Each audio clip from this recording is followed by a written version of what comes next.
Assalamualaikum warahmatullahi wabarakatuh. Salam sejahtera untuk kita semua. Om Swastiastu, Namo Buddhaya. Salam kebajikan, Sampurasun. Rahayu Sagung Dumadi. Yakinkan seluruh makhluk hidup, baik yang kelihatan maupun yang tidak kelihatan di setiap ruang dan waktu, di semua tingkatan, senantiasa hidup berbahagia. Sadari bahwa berbicara makhluk itu bukan hanya berbicara yang ada, yang berwujud, tapi berikanlah penghormatan kepada mereka yang sekarang sedang menjalani proses hidup tanpa tubuh, tanpa wujud, dan mereka sebetulnya ada. Mereka butuh penghormatan dari kita.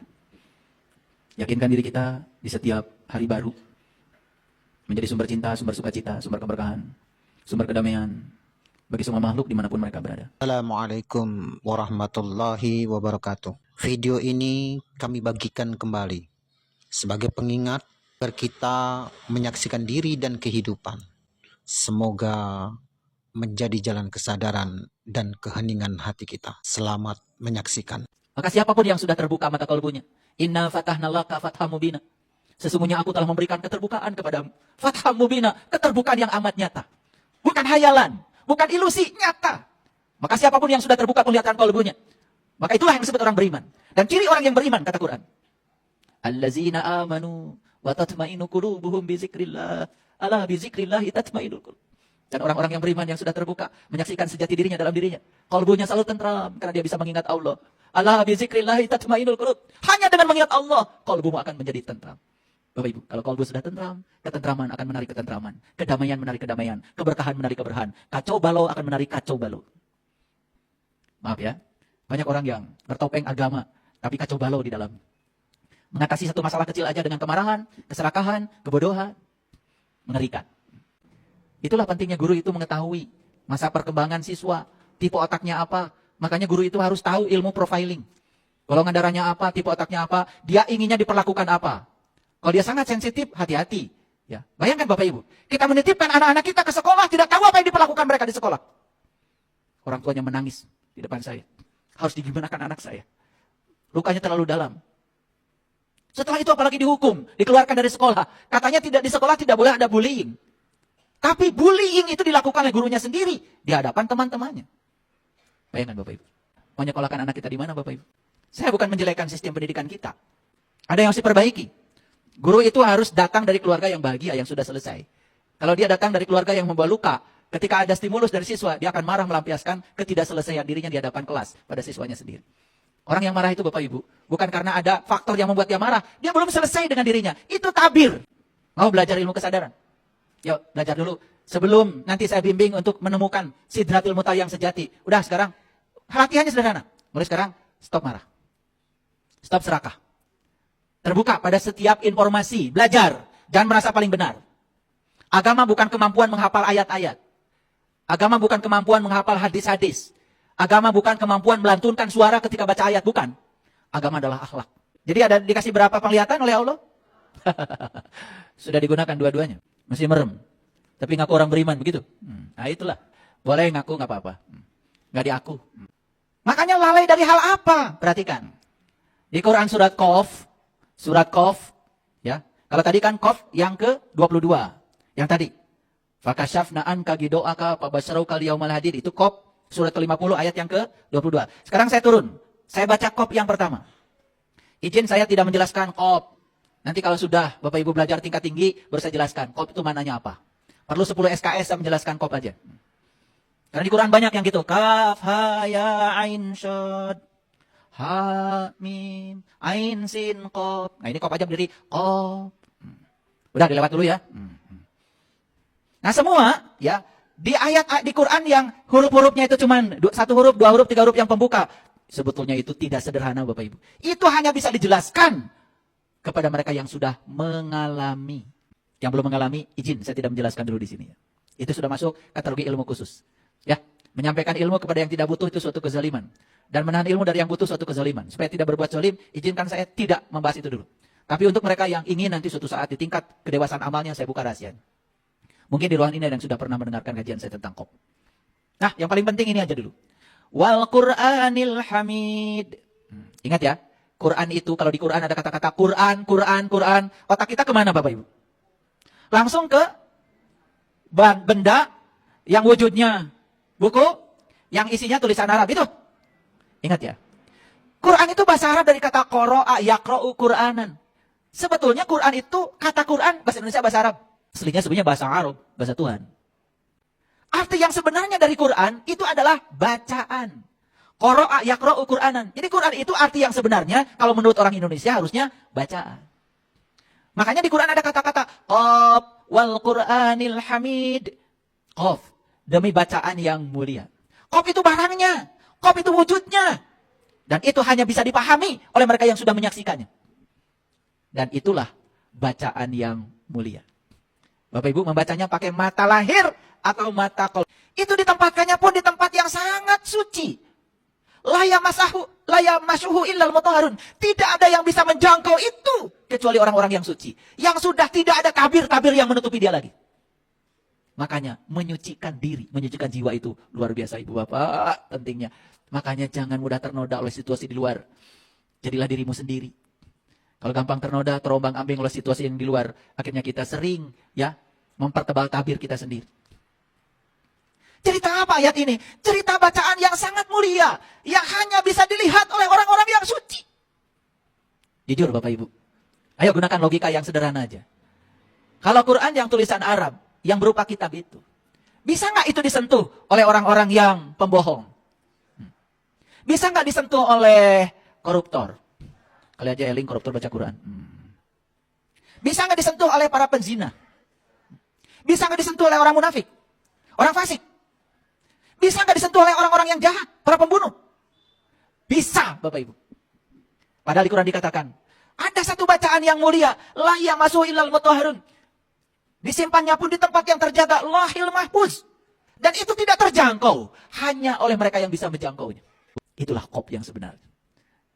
Dan saya tidak bisa menjelaskan sekali lagi. Harus dialami sendiri. Nah, di surat qaf ayat yang kedua, lalu Allah mengatakan, ya.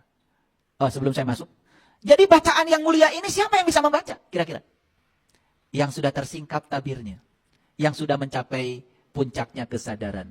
Yang sudah tidak dikendalikan lagi oleh ego. Diri palsu dan keakuan. Dia sudah tenang, tentram, damai, bahagia di pusat kesadarannya. Pusat kendalinya adalah kesadaran. Lihat orang yang sudah dikendalikan oleh kesadaran. Menerima semua orang apa adanya. Menerima semua peristiwa apa adanya. Kenapa? Dia sudah sadar. Tidak ada satu peristiwa pun di semesta yang tidak ada dia di baliknya. Semua peristiwa datang terjadi, ada alasan untuk terjadinya. Dia bisa menangkap pesan-pesannya. Dia tidak terjebak benar salah baik buruk. Lihat orang yang masih terjebak benar salah baik buruk. Pasti menendang dan mencengkram. Yang dia suka dicengkram. Ini kawan. Yang tidak suka ditendang. Ini lawan. Aduh, belakang lama mesti kayak gitu. Nah, maju-maju Bapak Ibu. Nah, makanya di ayat yang kedua dari Quran surat qaf itu apa? Bahkan mereka tercengang karena telah datang kepada mereka seorang pemberi peringatan dari kalangan mereka sendiri. Bapak Ibu, kadang-kadang kita ini aneh ya. Yang di depan mata orang ngasih peringatan sama kita diabaikan. Yang hidupnya di masa lalu tidak sejaman dengan kita. Bahkan bahasanya tidak sama dengan kita.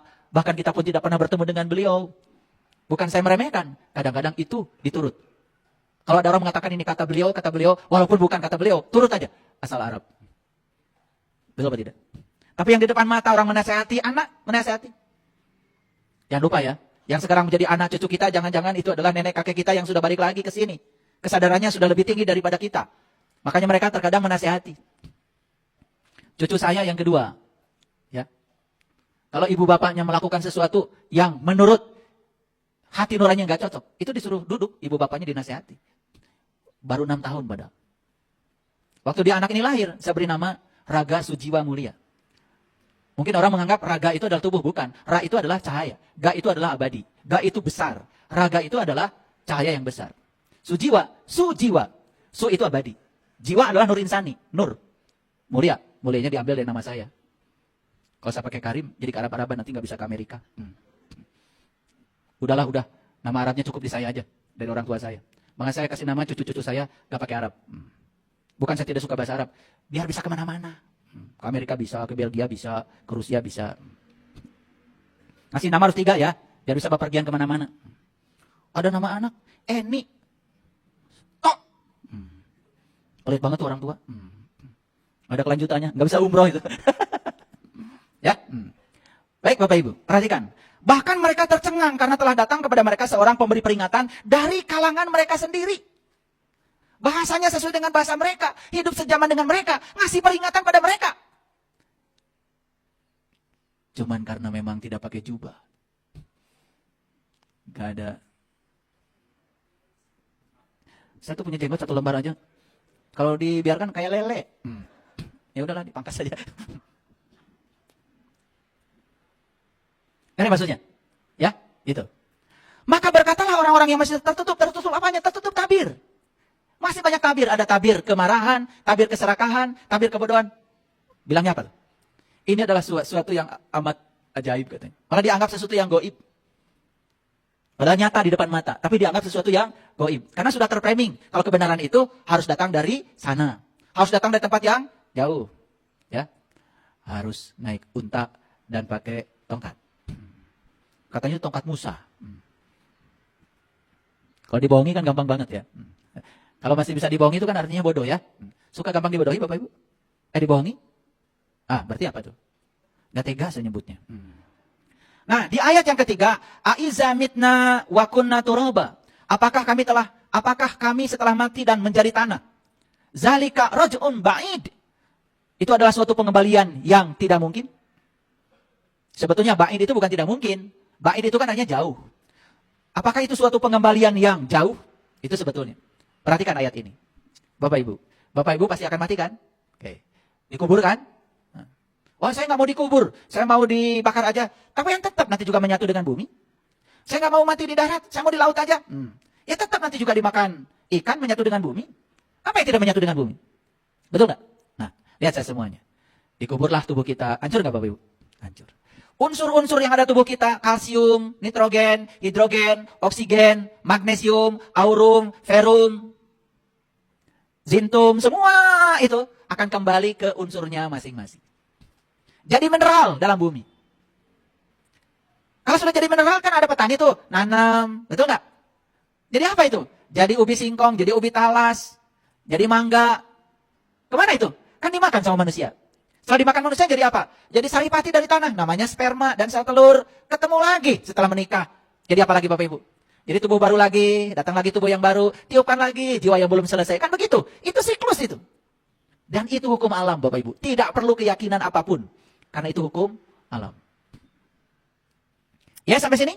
Nah, makanya di sini ada kata-kata, apakah kami setelah mati, setelah menjadi tanah, apakah akan dikembalikan lagi? Gitu kan? Dengan pengembalian yang jauh. Kenapa kata-katanya jauh? Karena kita tidak tahu apa kita jatuh dari keturunan yang ini, atau berapa generasi yang akan datang. Menunggu resonansi yang tepat. Menunggu waktu yang tepat. Lihat saya semuanya. Ketika kita harus datang lagi ke sini, kita datang ke sini udah membawa kesadaran yang berbeda. Kenapa? Mati itu Bapak Ibu seperti portal. Tahu portal? Lihat saya semua. Ketika mobil kita kena portal, berhenti. Kalau portal sudah diangkat, jalan lagi. Betul? Perhatikan, ya. Kesadaran terakhir saat kita mati akan menjadi kesadaran awal saat kita dibangkitkan kembali pada tubuh baru. Ada sahabat yang bilang begini, saya itu merasa ajaib hidup saya. Saya kadang-kadang tidak perlu kerja keras. Kok semuanya datang begitu mudah.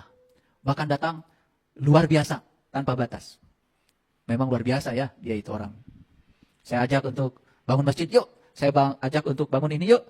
Asal untuk kegiatan yang produktif, berapapun uang yang dibutuhkan, udah nggak pakai ngitung gitu. Langsung pencet M-Banking, langsung kirim saat itu juga. Asal saya ngomong. Begitu saya coba ya baca data karbanya secara tidak langsung. Saya baca data karbanya. Oh ternyata dia itu dulu seorang kaya.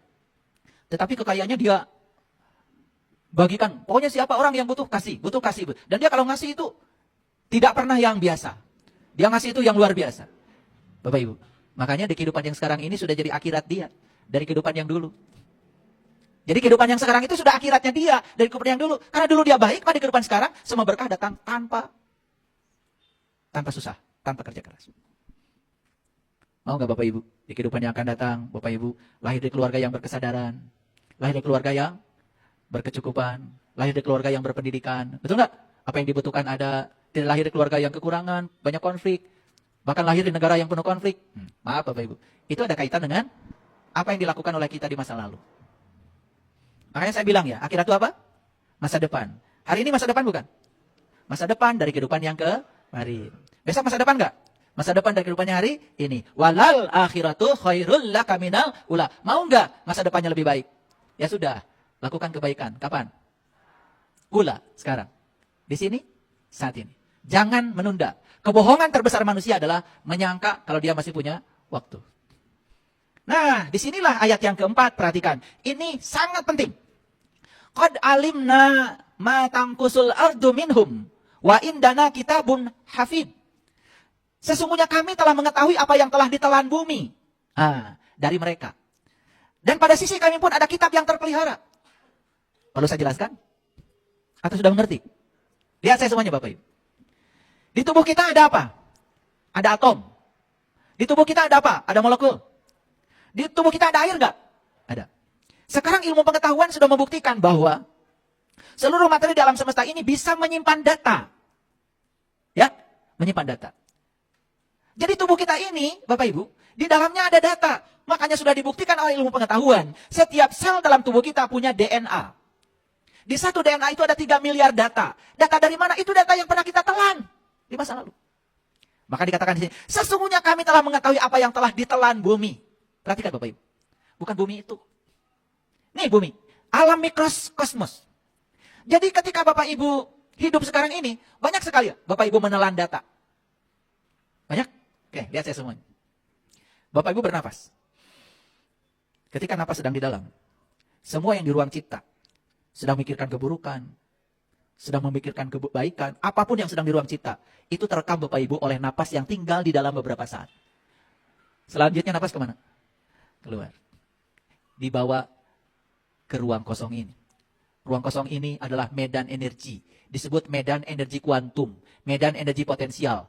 Dan nanti Bapak Ibu, semua data yang sudah dibawa ke sini itu akan dikembalikan lagi kepada masing-masing pembuatnya.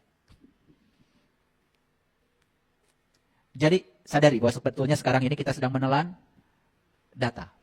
Maka telanlah data yang membuat akhirat kita lebih baik.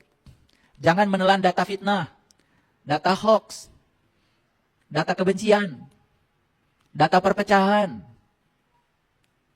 Luar biasa ya. Pernah nggak Bapak Ibu membaca ayat ini? Mungkin sudah baca 30 juz ya. Saking cepatnya baca kayak kereta api. Ya, sampai terlewatin ayat ini. Tidak ada kesempatan untuk mencerna ayat ini. Yuk perhatikan. Dan pada sisi kami pun ada kitab yang terpelihara. Kitabun hafid. Yuk sekarang lihat saya. Bapak Ibu melakukan kebaikan. Dicatat nggak? Siapa yang mencatat? Ya Bapak Ibu. Bapak Ibu melakukan keburukan. Tercatat nggak? Siapa yang mencatat? Ya Bapak Ibu. Jadi di dalam diri kita itu ada kitab yang otomatis mencatat. Yang sering oleh kita disebut malaikat rokib, malaikat atid. Itu bahasa syariatnya. Malaikat rokib itu adalah tekad yang mencatat kebaikan. Malaikat atid itu tekad juga dalam diri kita yang mencatat keburukan. Kan kebaikan dan keburukan yang tahu kita. Coba sekarang saya mau nanya. Ada nggak peristiwa di masa lalu yang sampai sekarang masih Bapak Ibu ingat? Ada. Pernah nggak Bapak Ibu melakukan kesalahan yang fatal dan sekarang masih ingat? Siapa yang mencatatnya? Ya dirimu sendiri. Tuh, malaikat rokib dan atid nyata nggak? Nyata. Selama ini dihafal aja kan? Yang mencatat amal baik, malaikat rokib. Itu pelajaran agama dulu. Yang mencatat amal buruk, atid.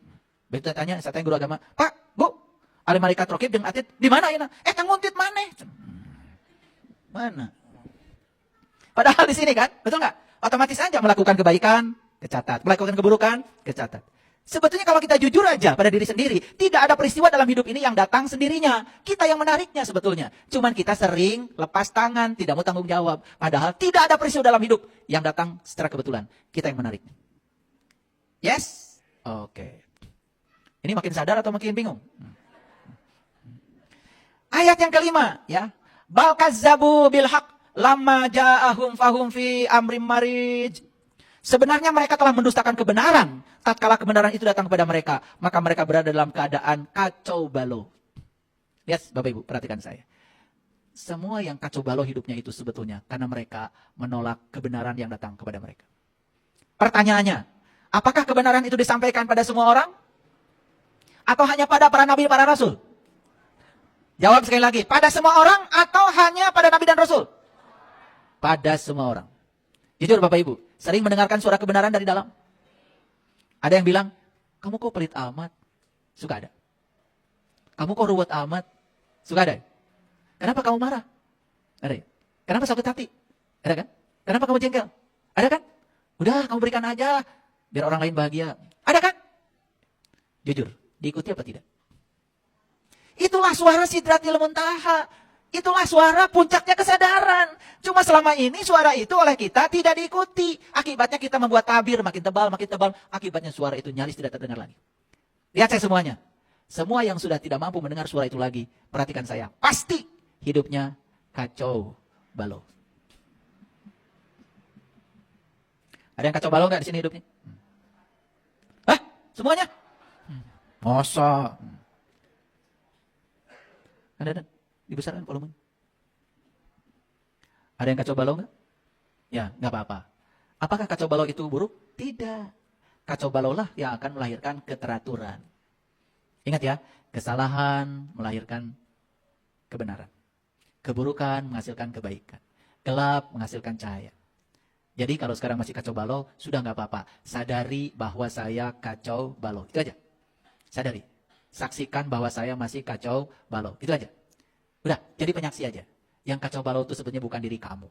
Yang kacau balau itu adalah egomu, diri palsu. Sebab diri sejatimu itu sejatinya tidak kacau balau. Makanya pulanglah sekarang ke dalam diri sejatimu. Yuk pulang. Bukan pulang nanti, pulang sekarang. Karena surga di sini, saat ini, sekarang. Ya, pada saat kita masih bernapas. Pulang sekarang. Saya bersyukur ya, banyak apresiasi yang datang pada saya, mengucapkan terima kasih atas kajian-kajian yang saya sampaikan. Ibu-ibu lagi masak, dengarkan kajian. Bapak-bapak lagi di kebun, mendengarkan kajian. Kemudian mereka mengurangi tabir-tabir itu. Biasa marah, sudah berkurang. Keserakahan sudah berkurang. Dia sadar bahwa hidup untuk alam semesta. Tidak semua yang dia dapat buat dirinya sendiri. Dulu pelitnya, auzubillah, sekarang sudah mulai bisa berbagi. Keren banget. Bapak Ibu tidak usah bergerak cepat. Ya, yang penting bergerak maju. Keren, itu aja udah bagus. Nah, itulah pentingnya kita belajar kesadaran. Ya. Kemudian ayat yang berikutnya, ayat ke-6. Maka apakah mereka tidak melihat langit yang ada di atas mereka? Afalam yang duru ilas sama'i fauqahum. Ini cerita langit yang ada di atas mereka. Bapak Ibu perhatikan saya. Kalau di Quran ada cerita langit. Itu jangan langsung menuju ke langit yang tinggi. Di sini ada langit Bapak Ibu. Di atas kamu tuh ada langit. Langit terdekat di mana kamu bisa menyaksikan bintang-bintang yang indah. Itu yang disaksikan oleh Nabi Ibrahim, Nabi Musa, Nabi Muhammad. Ya, cari orang yang bisa membantu kita untuk bisa menyaksikan itu. Buka tabirnya. Indah sekali Bapak Ibu. Masih ingat barangkali kajian saya beberapa minggu yang lalu? Waktu saya menjelaskan Quran surat Al-Buruj. Ya, tentang gugusan bintang itu. Kita pun hari ini akan masuk ke situ tapi selewat ya sedikit. Nah, bagaimana kami meninggikannya dan menghiasinya. Dan langit itu tidak mempunyai retak-retak sedikit pun. Saya tidak bisa menjelaskan ini. Kecuali Bapak Ibu nanti sudah mengalaminya sendiri. Bahwa di dalam diri kita itu ada langit yang terdekat yang dihiasi oleh bintang-bintang. Bapak Ibu harus bisa menyaksikan itu sebelum Bapak Ibu mati. Kalau belum bisa menyaksikan itu, kalian akan mati dalam kegelapan. Ketika nyawa sampai di kerongkongan, kata Allah, kamu harus melihat. Aku lebih dekat kepadamu, tetapi kebanyakan manusia mati dalam keadaan tidak melihat. Auzubillah ya, mati kayak gitu. Tidak tahu jalan pulang. Makanya jangan sepelekan ya, jangan sepelekan. Nah di Quran surat Qaf ayat 21, nah ini diloncat ya. Waja'at kullu nafsim ma'aha sabiqun wa syahid. Dan datanglah tiap-tiap diri bersama para pengiring dan para penyaksinya. Jadi kita itu akan menyaksikan diri kita bersama yang mengiringi kita dan semua para penyaksi kita. Makanya Bapak Ibu ketika kita sedang membaca kitab sejati kita, Iqra kitabaka kafa binafsika al yauma 'alaika hasiba. Saat itulah kita akan menyaksikan diri kita yang sebenarnya, termasuk para pengiring kita, para penyaksi kita. Apa yang kita saksikan, apa yang kita lakukan dalam kehidupan, kita akan melihat sendiri oleh mata kalbu kita sendiri. Itu perintah di Al-Quran surat Al-Isra ayat 14. Iqra kitabaka kafa binafsika al-yawma 'alaika hasiba. Bacalah kitabmu. Cukuplah itu sebagai juru hisabmu. Bapak Ibu, saat Bapak Ibu membaca kitab, Bapak Ibu sendiri, Bapak Ibu akan tahu siapa Bapak Ibu, mana para pengiring Bapak Ibu, mana para penyaksi Bapak Ibu. Mereka yang menuhankan hartanya, dia akan diiringi hartanya. Mereka yang menuhankan jabatannya, diiringi jabatannya. Mereka yang menuhankan uangnya, akan diiringi uangnya. Semua akan nyata Bapak Ibu pada saat itu. Jangan main-main ya dalam kehidupan ini. Itu sebabnya mulai sekarang, hidup itu bukan soal mendapatkan, tapi hidup itu adalah soal melepaskan. Belajar untuk melepaskan. Letting go. Melepaskan apapun. Terutama melepaskan kemelekatan kita kepada ekspektasi kita sendiri. Bapak Ibu boleh punya rencana? Boleh. Tapi jangan melekat pada rencana. Kalau sesuatu yang terjadi di luar rencana, sudah, letting go. Itu yang terbaik dari Allah. Bapak Ibu boleh punya cita-cita? Boleh. Bertindaklah tanpa memaksa. Tapi kalau cita-cita tidak tercapai sesuai dengan yang Bapak Ibu mau, sudah. Itu yang terbaik dari Allah. Letting go. Itu Islam. Itu karma yoga. Itu wu wei. Itu mengalir namanya. Bapak Ibu boleh punya target? Boleh. Tapi kalau target tidak tercapai, Bapak Ibu sudah total bertindak tanpa memaksa, sudah mengalir. Tetapi target tidak tercapai, sudah. Berbahagialah dengan yang ada. Buang semua keserakahan. Maka Bapak Ibu suatu saat akan masuk pada Sidratil Muntaha. Karena tabirnya sudah tersingkap semuanya. Ini kajian, Bapak Ibu, mungkin disebut tingkat tinggi. Tidak, ini adalah kajian permukaan. Kajian tingkat tingginya, Bapak Ibu harus mencapai sendiri.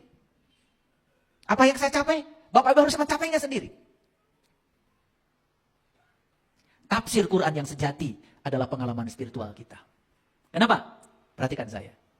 Pengalaman spiritualnya Nabi Muhammad sudah menjadi tulisan, namanya Al-Quran. Setelah menjadi tulisan, bagaimana menafsirkan tulisan ini?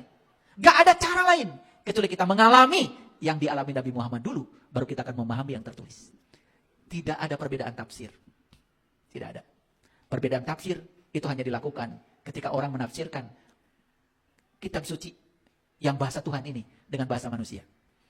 Kalau dia ditafsirkan dengan bahasa Tuhan, tidak ada perbedaan tafsir. Inilah ya Quran surat An-Najm. Wan najmi idha hawa, demi bintang ketika mati. Ada yang menerjemahkan demi bintang ketika tenggelam. Ada yang menerjemahkan demi bintang ketika mati. Intuisi saya mengatakan wan najmi idha hawa itu demi bintang ketika mati. Saya konfirmasi ya secara fisika, perhatikan saya.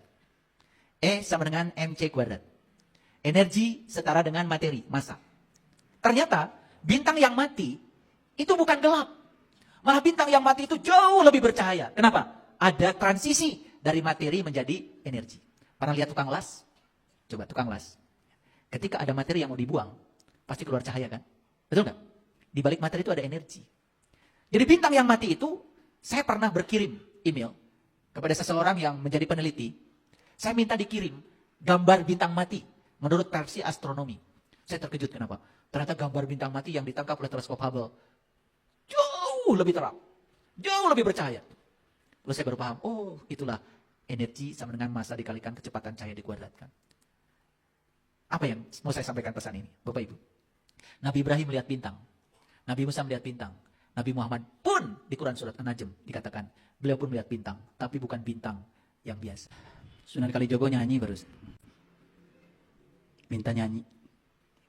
Jadi Sunan Kalijogo bikin lagu lir-ilir tuh ada kata-kata ya, bocah angon, bocah angon. Bocah angon tuh kita. Pene no blimbing kui. Blimbing itu apa? Bintang.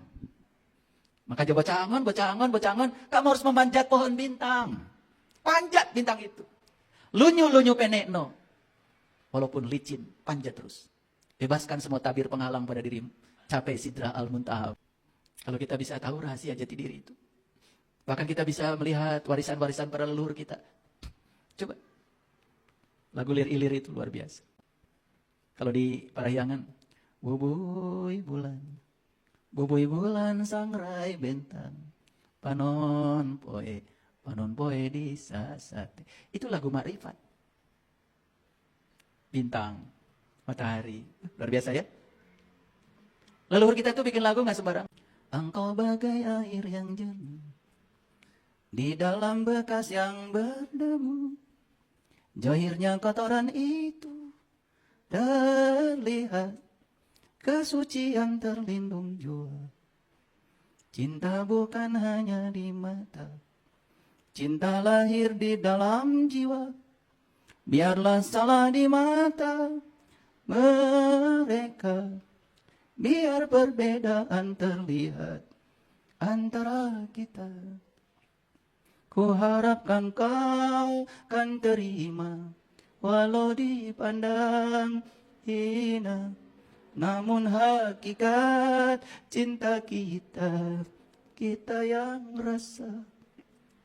Suatu hari nanti pastikan bercahaya, debu jadi permata hina jadi mulia. Bukan hayalan yang aku berikan, tapi keyakinan yang nyata.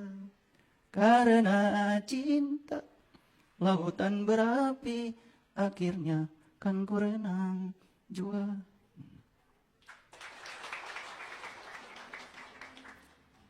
Saya kalau nyanyi lagu itu pengen nangis. Lagu itu cerita pengalaman saya. Sekotor apapun tubuh jasmani ini, tapi dia yang maha suci, tetap saja suci dan terjaga.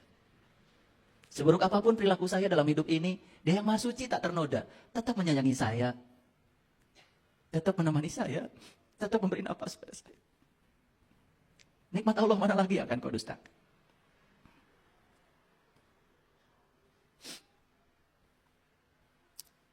Wa najmi idha hawa, demi bintang ketika mati. Ma dhalla sahibukum wa ma gawa. Kawanmu tidak sesat, kawanmu tidak salah, kata Allah. Kalau ada orang yang cerita dalam pengalaman spiritualnya, saya menyaksikan bintang, tidak sesat, kata Allah, tidak salah. Masih ada orang yang belum tahu apa-apa, bilang sesat, sesat, sesat. Kayak Allah aja. Wa ma yantiku anil hawa, dan tiadalah yang diucapkannya itu menurut kemauan hawa nafsunya. In huwa illa wahyu yuha. Ucapannya itu tiada lain adalah hanya wahyu yang diwahyukan. Allamahu syadidul quwa, yang diajarkan kepadanya oleh dia yang maha kuat. Al-Qawi. Pernah baca Asmaul Husna kan? Ada Al-Qawi, Al-Quwa, Syadidul Quwa, dia yang maha kuat. Ma kadzabul fuad wa ma ra'a.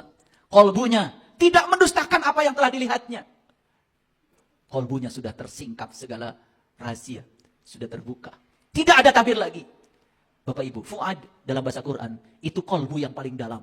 Dia melihat bukan dengan qalbu yang luar, qalbu yang paling dalam, namanya fuad. Ma kadzabal fuad ma ra'a. Qalbunya tidak mendustakan apa yang telah dilihatnya. Maka apakah kamu hendak membantahnya tentang apa yang dilihatnya? Saya sudah melihatnya, kalian belum melihatnya. Hanya orang yang belum melihat yang membantahnya. Yang sudah sama-sama melihatnya, tidak mungkin membantah. Makanya kalau orang yang membantah, ya belum kemana-mana. Baru sibuk ngurusi sorban. Makanya sorbannya palit, ke Cimandiri. Dasar Kang Haji. Badai nyandung. Hafalkan lagu itu ya? Kemana palitnya? Ke Cikapundung. Ya bolehlah, ke Cikapundung, ke Citarum, boleh. Itu lagu Bapak Ibu keren banget itu. Ya, kita harus melepaskan jubah. Melepaskan keakuan kita. Biarkan palit ke Cimandiri. Jangan membesar-besarkan dandanan gitu maksudnya. Orang tua kita begitu. Perbaiki jiwamu. Perbaiki diri sejatimu. Jangan cuma sibuk ngurusi luarnya aja. Ya. Bapak-bapak pasti banyak sorbannya ya di rumahnya. Tahu cara pakai sorban? Aduh, ada yang bawa kerudung nih. Coba pinjam. Yang lepasan. Ada? Oh, enggak ada yang bawa ya? Oh ya, saya pinjam. Terima kasih. Saya praktekkan cara pakai sorban. Barangkali kalian belum tahu cara pakai sorban. Pakai sorban gini. Ya. Ya. Kalau malas tarik. Ya. Kalau mau ke tempat yang mesum, tarik. Ulah kadinya. Itu cara pakai sorban ya? Udah, itu aja. Dulu begitu orang tua kita cara pakai sorban. Bukan di sini. Sini. Kayak orang suci aja. Ini. Gitu ya. Boleh pakai sorban begitu ya. Nanti kalau malas langsung ambil sorban. Gitu. Hudang gitu ya. Bangkit, jangan bodoh terus gitu. Ya. Boleh nanti pulang dari sini beli sorban ya. Itu cara makainya ya. Jadi selama ini salah nggak cara makainya? Di mana? Nggak ada guna kalau di sini. Sini. Ya, jika perlu minta sama saya tolong. Minta bantuan, tolong. Nanti saya ikat ya. Itu cara pakai sorban.